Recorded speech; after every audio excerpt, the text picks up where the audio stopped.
that were crashing near him, that he was almost crushed. So Jairus came and fell at his feet, pleading. Sa karamihan ng tao, nagsisiksikan, nagkakagulo, biglang kala mo nahati yung crowd, merong dumating na isang taong binayagan nilang makalapit kay Jesus, bagamat napakaraming gustong lumapit, at ito'y nagpatira pa, lumuhod sa harapan ng Panginoon, and he was pleading.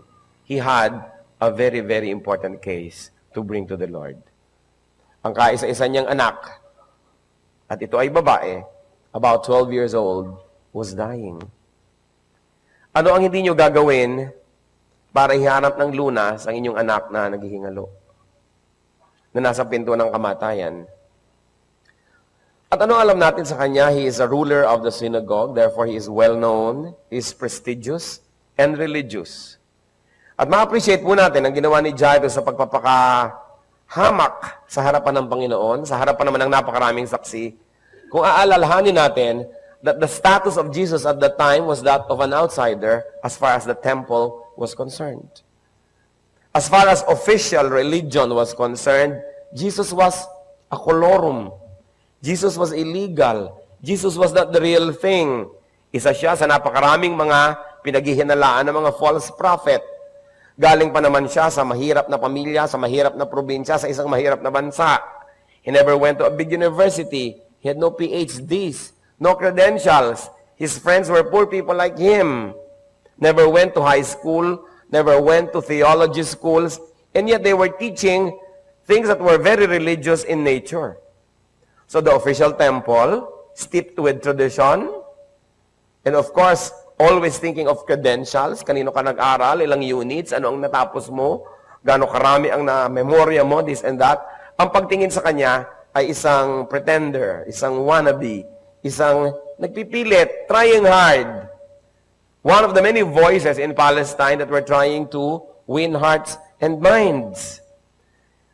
At ang mga sumusunod kay Jesus noon ay hindi yung mayayaman, kundi mahihirap. Ang mga bakya crowd ang nagkakagulo sa kanyang mga gatherings, sumusunod-sunod sa kanya, mga prostitutes, mga tax collector. Ang kanyang mga disciples were fishermen, tax collector, mga credential na hindi nakakahanga sa standard sa lipunan. So it was not considered a very prestigious thing to go to any Jesus gathering. Lalong-lalo naman yung lumuhod sa kanya ang isang leader ng synagogue o ng religion. Siya ay ruler ng isang local church doon sa bayan na yon. Tinitingala, kinikilala, pagkatapos yung pala, luluhod-luhod sa harap nitong si Jesus of Nazareth. Remember that we worship Jesus now as the Son of God, as the Lord of Lords, King of Kings, but at that time it was not yet a fact among the people. Siya ay pinagdududahan, mababa ang pagtingin, at ang lahat ng susunod sa kanya, ganun din ang nagiging pagtingin ng lahat. But notwithstanding all this, Jairus went to Jesus and knelt before him. Nakita ng lahat.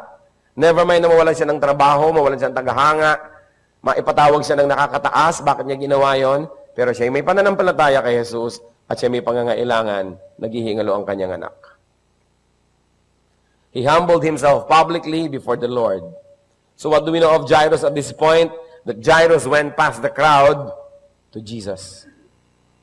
Nilampasan niya yung crowd, hindi yung nakakahiya yata sa mga tao, baka may masabihin tungkol sa akin, para yatang ganito, parang gano'n. Nalampasan niya yon at nakarating siya kay Lord. You know what parents would do for their children, especially if they had faith. So, sinusundo niya, sumama po kayo sa akin at ang aking anak na dalagita ay naghihingalo. The Lord went on the way to Jairus' house. At habang namang sila ay patungo doon, lalong dumami ang mga taong curious. What do we know about the Lord? Sa konting mga pangyayaring ito, may nalaman tayo tungkol kay Jairus, meron din tayong nalaman tungkol kay Lord, that the Lord accepts people's invitations. Kung siya ay niyayaya, siya ay pupunta. Sabi sa John 6:37, all that the Father gives me will come to me. And whoever comes to me, I will never drive away. Wala daw siyang itataboy na lumalapit sa kanya.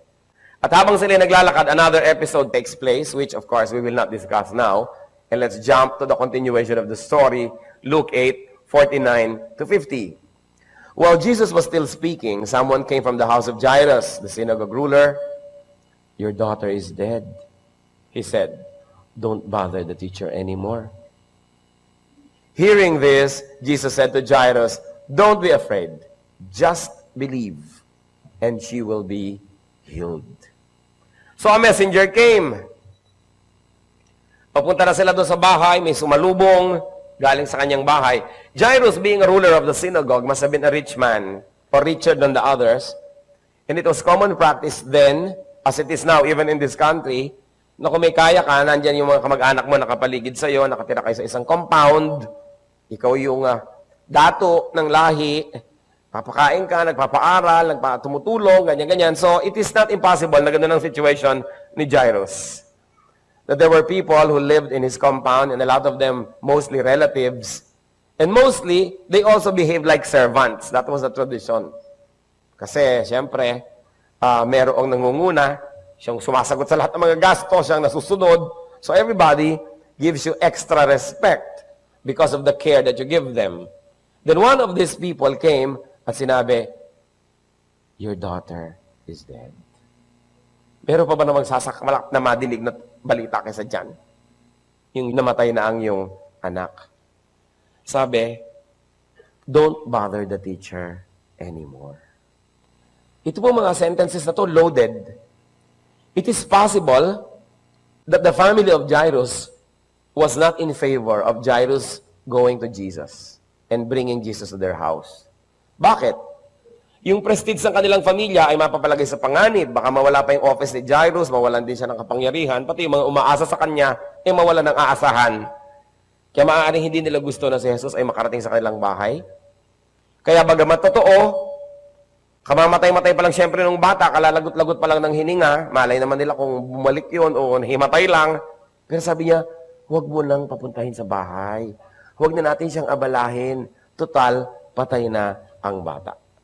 Hindi natin alam how sincere this messenger is, but what we know is, the messenger was trying to stop Jairus from bringing Jesus home. He was very presumptuous also. Hindi na lang siya magbalita na namatay na po. Sasabihin pa niyang huwag niya nang dalhin sa bahay ang teacher. Yung nagdidirect pa siya ng gagawin nung pinagsalitaan. Hindi niya hayaan yung tao mag-decide kung anong gagawin. Sabihin lang niya kung ano yung news. Maraming tao ganyan eh. Dinidirect ka niya, ikokontrol ka niya. Imbes sabihin lang sa iyo yung mga katotohanan, ikaw mag-decide kung anong gagawin mo, kasama na rin yung direction what to do.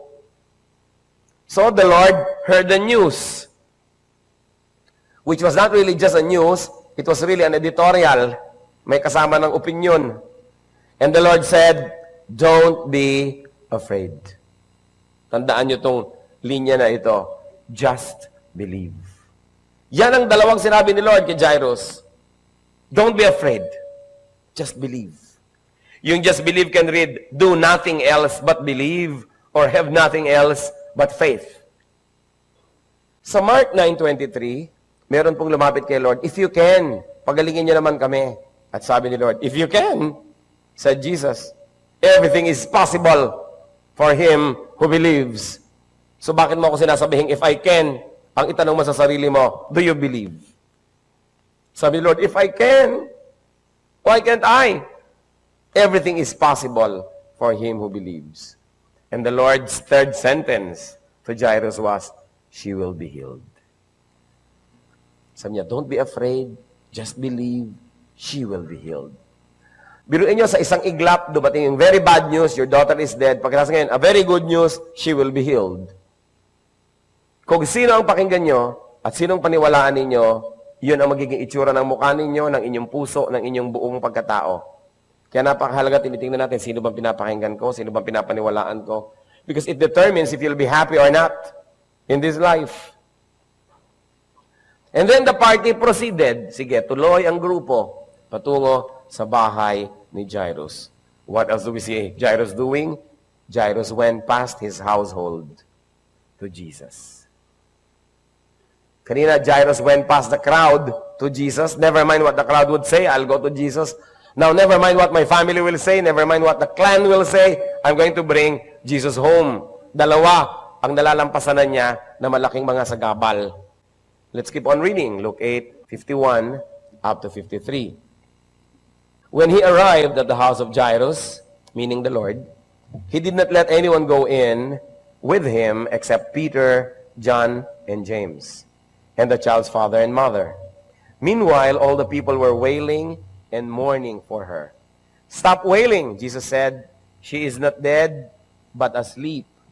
They laughed at him, knowing that she was dead. So the Lord arrived at the house. This is the continuation of the story. And the crowds were not allowed to go in.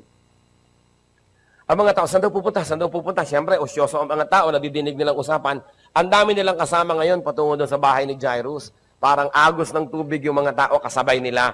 Pero, walang pinayagan si Lord na pumasok ng bahay, except Peter, James, and John, and the child's father and mother. So yung nanay, either kasama kanina pa, hindi lang kumikibo, dahil nandun yung asawa niya, or sinalubong sila sa may tarangkahan, kaya kasama na naman siyang pumasok ng bahay.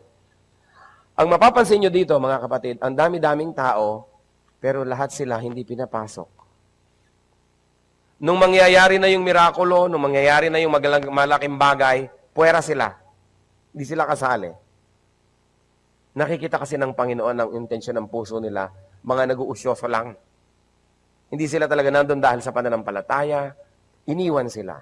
And of course, alangan naman papasukin lahat, di sumabog yung bahay, may sakit pa naman o patay na nga yung bata.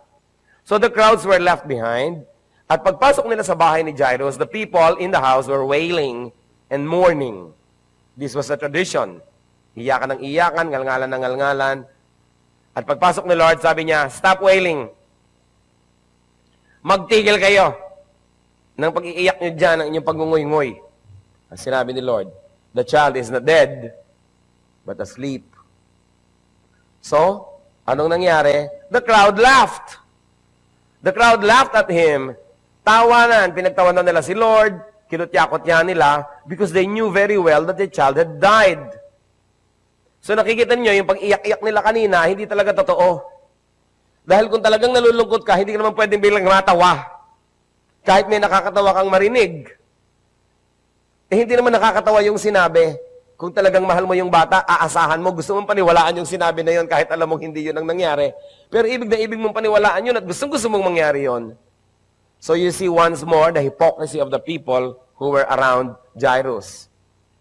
Siyempre, pag may kaya ka, medyo mayaman ka, maraming nakikiiyak pag namatayan ka. Pero gaano karami dun yung totoo? Di ba, pagka na may namamatay na medyo mayaman, o magulang, o anak, o kamag-anak ng mayaman, ang dami-daming anunsyo sa dyaryo. Patong-patong na, yun na lang lagi ang anunsyo. Alam na naman ng lahat.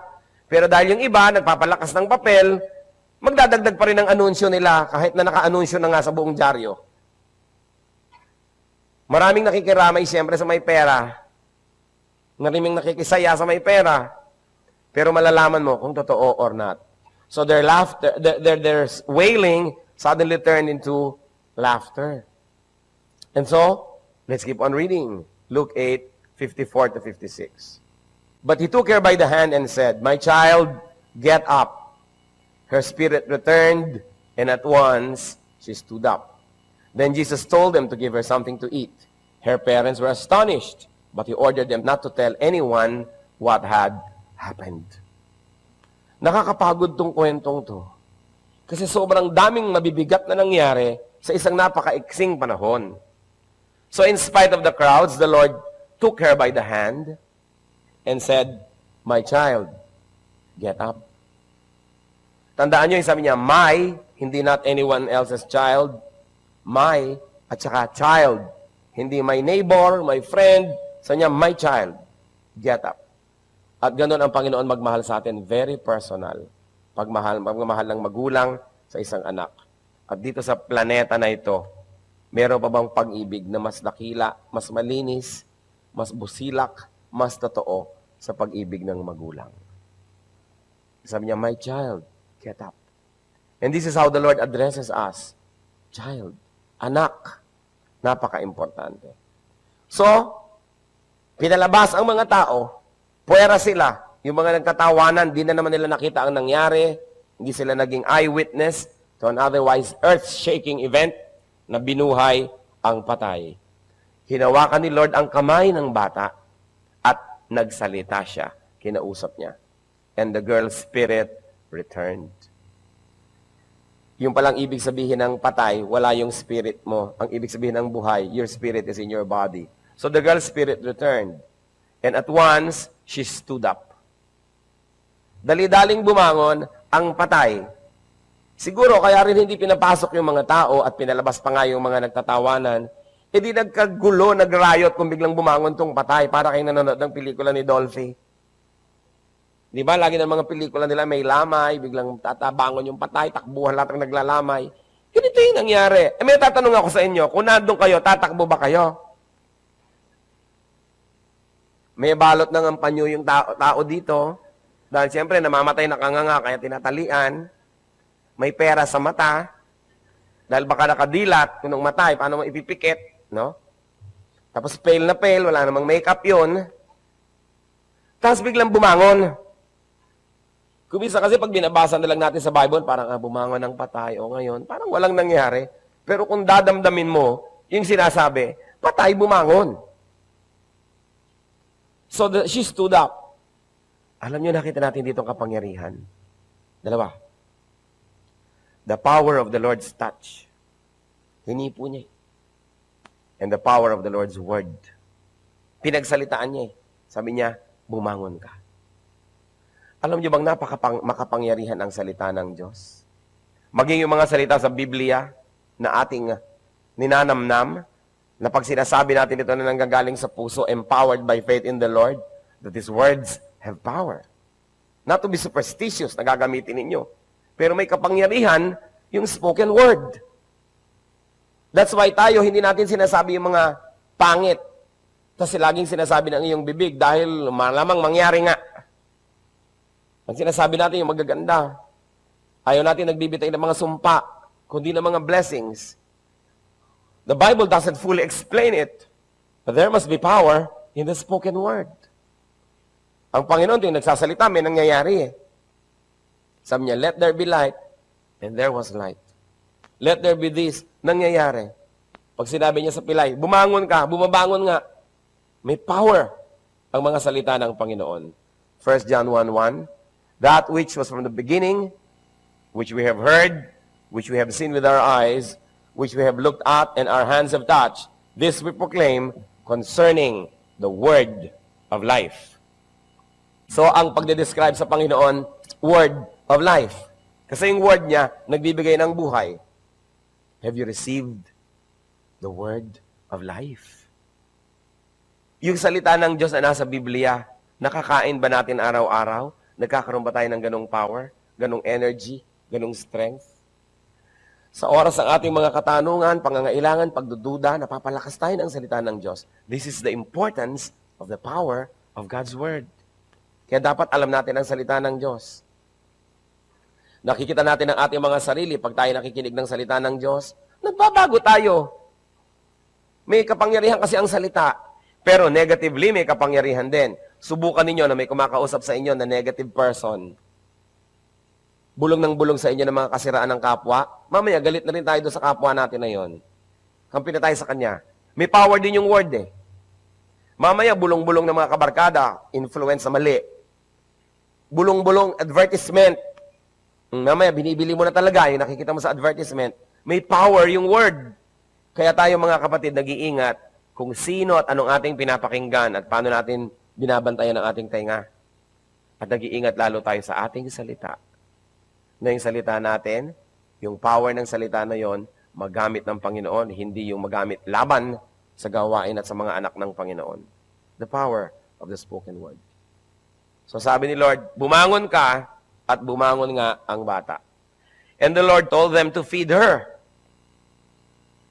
So ipakanin ninyo ang bata. Sa kaguluhan, siyempre sa ka-excited na ng lahat, malilimutan nila na yung bata ay dapat pakanin. Bakit? May sakit yun na matagal na, kaya nga naghihingalo kaya nga namamatay Dahil matagal lang may sakit, nung araw kasi ganun ang tagal-tagal mong may sakit, inaantay kang mamatay. Lalot wala pa ng mga surgery. Halimbawa, may sumabog kang appendix, ano mangyayari? Intayin ka na lang talagang mamatay, hindi naman alam ng tao kung ano yung nangyari. Walang mga lunas na mga ganon. Kaya ang dami-daming prolonged agony bago mamatay ang isang tao. Hanggang lumalaban yung katawan mo at meron pang ibinubugas siyang panglaban na nabubuhay ka pa hanggang unti-unti ka na lang maubos. At kadalasan, pag ang taong ganyan ay may sakit, maghihingalo, hindi makakain, natural. Walang gana, ayaw tanggapin ng katawan yung pagkain. Kaya gutom na yung bata, dehydrated na dehydrated. Kaya anong susunod na ibinigay ni Lord? Matapos siyang bigyan ng spiritual life, binigyan siya ng physical food. Sabi, pakanin ninyo. What do we know about Jesus here? Na kung siya ay nagmi-minister sa atin, kompleto. Physical, spiritual. Hindi lamang yung nabigyan ka na ng spiritual food, kakalimutan na yung physical need mo. So tayo din, when we minister to people, we think about these things. Yung kompleto. Practical, complete, sensitive, sensible, and timely. At pagkatapos, the Lord ordered the parents to be discreet. Sabi, huwag niyong ipapamalita kahit kanino ang nangyaring ito. Why? Obviously, the Lord did not want people to come to Him just because of miracles. Na ang mirakulo, ang mga ganyang kagbabalaghan ay hindi gagawing attraction para pumunta ang mga tao kay Jesus. Ayaw niya nun. Ang gusto niya, nagpupunta tayo sa Kanya dahil gusto nating magbagong loob. Dahil gusto natin natalikuran ng ating kasalanan at magkaroon tayo ng buhay na banal. Natalikuran ng mga kadiliman at pumunta sa liwanag. Hindi yung, kasi gusto kong gumaling. Kasi gusto kong kumain ng miraculous food.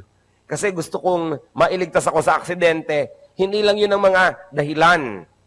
The Lord does not want us to come to Him out of desperation only, kundi because we want a life that is holier, better than before, than our lives before.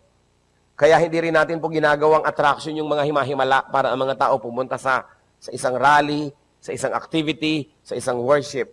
If the Lord would make miracles, let it be. But it must never be the attraction.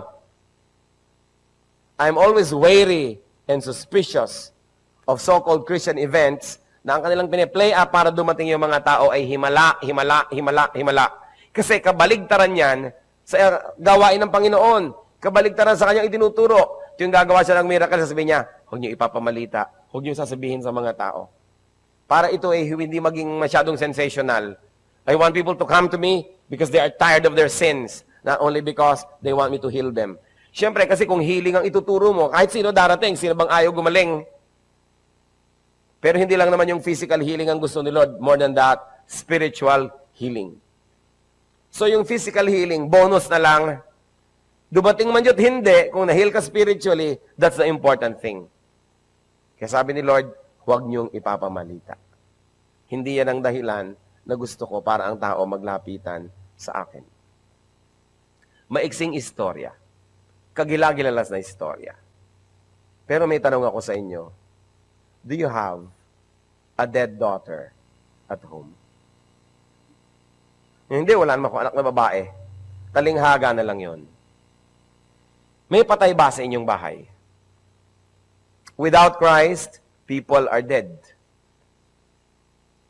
Ang sino mang tao na hindi pa tumatanggap kay Kristo bilang Panginoon at tagapagligtas ay patay. Ang sino mang tao na wala sa kanyang puso ang Panginoong Hesus ay patay. Sino mang di naniniwala na si Jesus ay Diyos at namatay para sa tao at nabuhay na muli at ang aasa tatawag sa kanya ay maliligtas, yung hindi naniniwala na yon ay patay. Kaya ang tanong ko, may patay ba sa inyo? John 3:36, whoever believes in the Son has eternal life, but whoever rejects the Son will not see life, for God's wrath remains on him. Ang poot ng Panginoon nananatili sa tao na hindi naniniwala kay Kristo. Bakit? Kasi pag naniniwala ka kay Kristo, yung poot ay nalilipat kay Kristo, kaya nga siya ang namatay para sa poot na yon.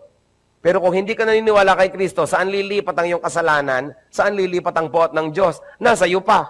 Kasi wala kang tagapagligtas, walang umako ng iyong kasalanan, wala kang Savior. That's why, if you do not believe in Jesus, the wrath of God remains in you. That means that before we believed in Jesus, the wrath of God was in us. Nawala lang yun, nalipat. Nung naniwala ka kay Kristo, inilipat sa Kanya yung parusa. Kaya siya namatay para sa atin. Eh kung wala si Kristo sa iyong buhay, sino ang namatay para sa iyo? Sino ang mamamatay para sa iyo? No one. That's why the wrath of God remains in you. Kaya patay ka, paano ka mabubuhay if God has wrath in you? That's why it's important to have Christ. 1 John 5:12. He who has the Son has life. He who does not have the Son of God does not have life. Ang linaw-linaw naman yan. Si Jesus yung life. Pag naniwala ka sa Kanya, kukunin niya yung death mo kasi you are dead in sin. Papalitan niya yung life niya. At yung death mo, naging Kanya, kaya siya yung namatay. Kaya nung naglalakad si Lord, sabi ni John sa kanyang mga followers, look, the Lamb of God that takes away the sins of the world. Tanong, how does the Lamb of God, how does Jesus become the Lamb, the offering? Alam nyo kasi yung mga lamb, pagka i-offer nun sa Israel, hahawakan nyo sa ulo, inililipat ko sa iyo ang mga kasalanan ko, inililipat ko sa iyo ang kasalanan ng buong sambahayan ko, nasa iyo na, patayin na, tsak, pinatay ang tupa. Siya ang namatay dahil sa kasalanan namin. Yun yung ritual sa Israel. Pero siyempre, yung ritual na yon ay isa lamang pahayag, isa lamang na preview nung totoong mangyayari. Hindi talaga totoong lumilipat sa tupa yun. Nagkakaroon lang yun ng bisa kung nananampalataya yung gumagawa ng ganong ritual doon sa darating na tunay na tupa ng Diyos, kordero ng Diyos, Lamb of God, na ililipat natin yung kasalanan natin sa Kanya at mamamatay siya, naligtas tayo. Kung hindi ako naniniwala doon, kahit ulit-ulitin ko ng ulit-ulitin tong ritual na ito tungkol sa tupa na to, hindi rin talaga lumipat yung kasalanan ko. Nagkakaroon lang ng effect yung ritual kung meron siyang tunay na kahulugan. Parang graduation, nakatoga ka, meron kang class ring, yun naman pala, yung biodata mo, wala pang grade, wala pang laman. So, hindi totoo kang gumraduate. Yung ritual, without the true meaning, is nothing. Ngayon, yung totoo, gumraduate ka, hindi ka naman nag-march, tiningnan yung credentials mo, kompleto ka ng grade, graduate ka na talaga kahit wala ka ng ritual. Kaya kahit hindi tayo nga nagre-ritual ng mga tupa-tupa na yon, it's alright because we have the real thing. Because we believe in Jesus as the Son of God, as our Savior. Parang kasalan, kahit may litrato ka pa ng kasalan at kung ano-ano, wala naman palang papel, di bali wala. Pero may papel ka, hindi ka nagmarcha, hindi ka nag kung ano-ano, kasal ka pa rin. Ang mahalaga yung totoo. Ang totoo, si Kristo ba ay tinanggap mong Panginoon at tagapagligtas? Ibinigay mo ba sa Kanya ang iyong kasalanan? Kinuha mo ba ang Kanyang kabanalan? Nagpalit ba kayo? Kaya kami Savior? Yun yung totoo.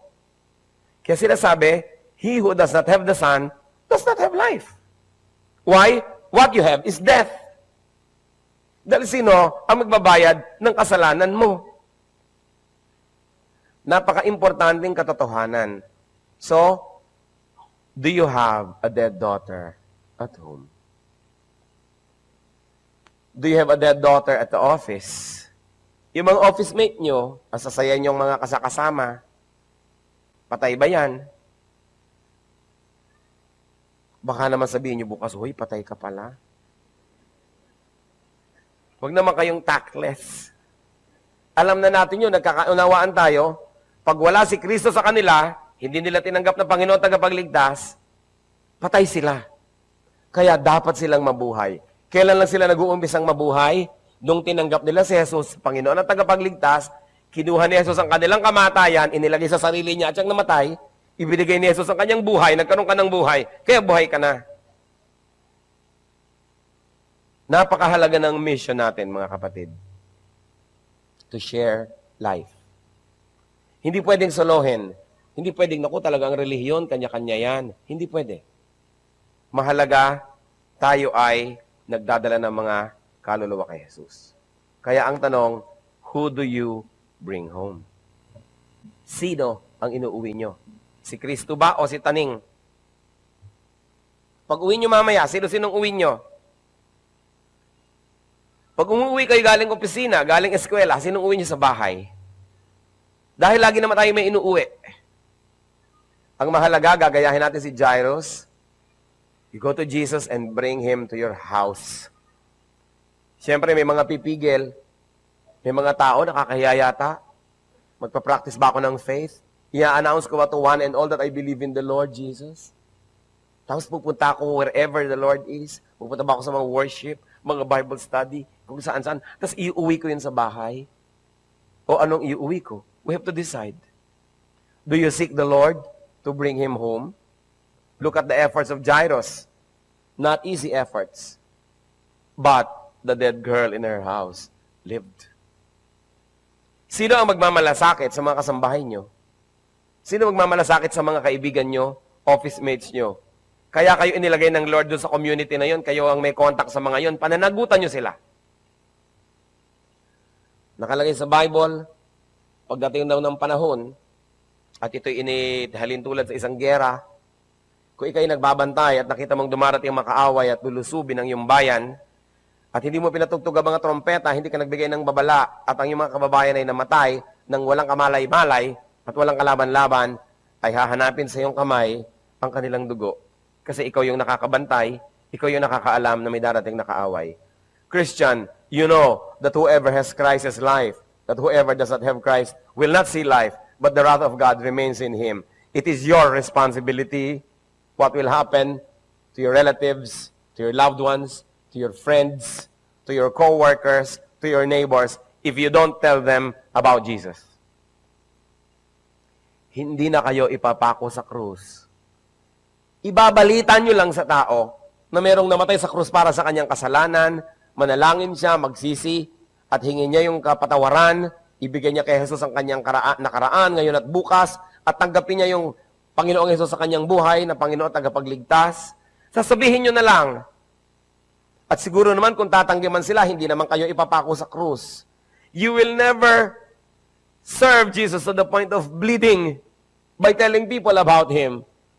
Ano pa ang pumipigil sa atin? Prestige. Baka naman masabi nila, born against din ako. Huy, born against ka ba? Di. Reformed. Renewed. Yung ayaw natin mabigyan ng mga bansag. Bansag lang naman, hindi ka naman papatayin. Hindi ka makapag-share para ka. Baka hindi ka naman imbita sa party. Baka mapagsabihan kang square, hindi ka na cool. Kung ano-ano pa. Tingnan yung ginawa ni Jairus. In spite of his rank, in spite of his religious position and convictions, in spite of his social status, nagpatira pa siya sa harap ni Kristo, sa harap ng iba. Never mind the people. Bakit nyo bibigyan ng halaga yung sasabihin ng tao? Hindi naman bubuhayin ng mga tao yung anak niya. So ngayon, bakit natin bibigyan ng halaga yung sasabihin ng mga tao? Hindi naman siya yung nagbigay sa atin ng buhay na walang hanggan, kundi si Kristo. At hindi naman sila yung patuloy na magliligtas sa atin sa mga panganib. Sometimes we become men-pleasers to the point that we forget na sa Diyos tayo may utang na loob at hindi sa mga taong ito. While we always want to be sensitive to people, and we don't want to be tactless, but if you have to make a choice, dapat clear yung choice natin that we have to serve God, and we have to speak for God, and that we have to make a stand for God. So ang tanong, do you have a dead relative somewhere? Who are your relatives that drive Jesus away? Sino yung mga tulad ng messenger? Huwag mo nang iuwi sa bahay ang teacher. Useless. Huwag na lang. Makikita pa tayo ng mga kapitbahay. Pag-uusapan pa tayo. Inconvenient. Huwag na. At kung itatanong pa natin sa ating sarili, do you give your children spiritual and also physical food? Kumisa naman yung mga magulang, puro physical na lang binabigay sa anak, wala nang spiritual. Yung iba naman, puro spiritual, wala nang physical food. Bubuksan ng kaldero, walang sinaing. Bubuksan ng kasirola, walang ulam. Nasa ng nanay, nasa fellowship. Nasa ng tatay, nasa men's fellowship. Pagkatapos, walang makain sa bahay, naputulan ng kuryente, walang tubig. Nasa ng isusuot, wala, nakababad sa batya, tinubuan na ng mga kung ano-anong mga lumot.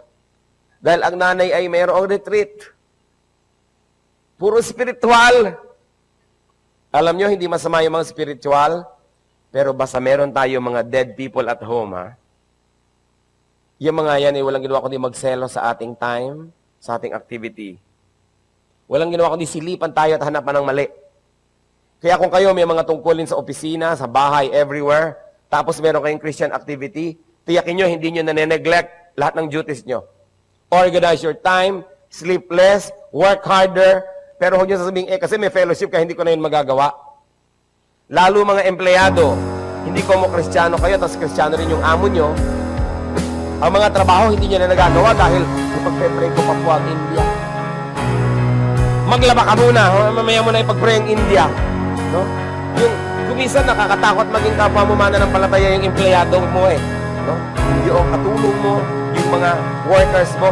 Kasi inaabuso. No? Di mo ba magkapatid tayo sa Panginoon?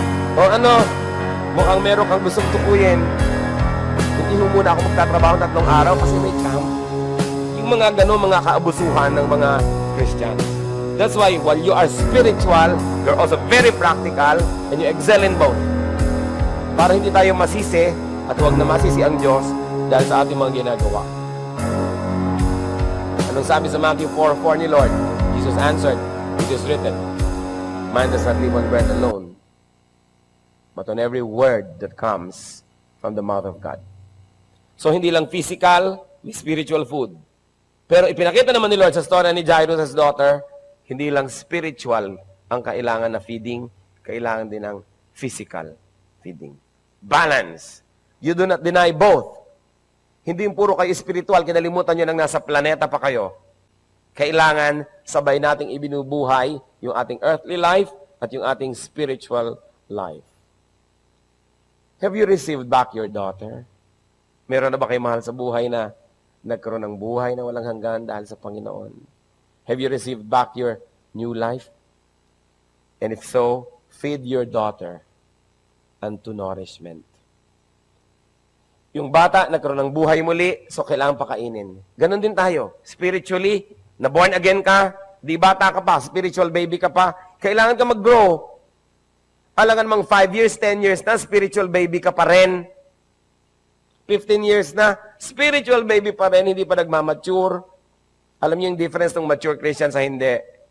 Pag pinapakain ka pa, tinutulungan ka pa, ipinapanalangin ka pa, baby ka pa. Pero pagka nakakatulong ka na sa iba, nakakapagpakain ka na sa iba, habang pinapakain ka rin ng iba, kasunod yon, mature ka na. Because a mature person knows how to take care of himself and others.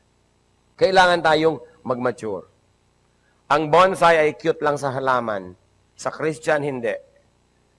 Dapat nag-grow, dapat lumalaki, namumunga, at namumulaklak.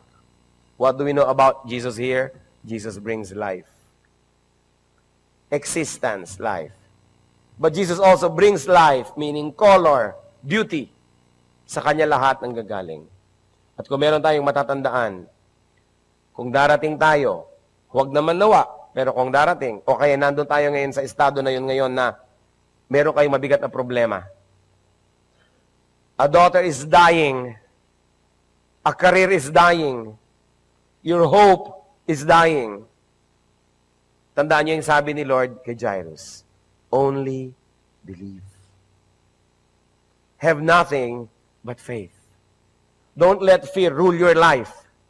Don't let fear engulf you and destroy your good judgment. And remember this, do not let people stop you in your search for Jesus. Kahit sino yon, huwag niyong payagan na pigilin kayo sa paglapit kay Jesus. So, bring to Jesus and bring Jesus home to your dead, to your dying, to your sick, infected, and undernourished loved ones. Indeed, Jesus is the answer.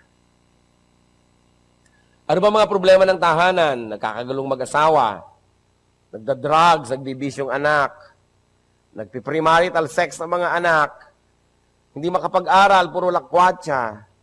Finances. No? Sometimes interpersonal relationships within the family or with lolo, with lola, with neighbor.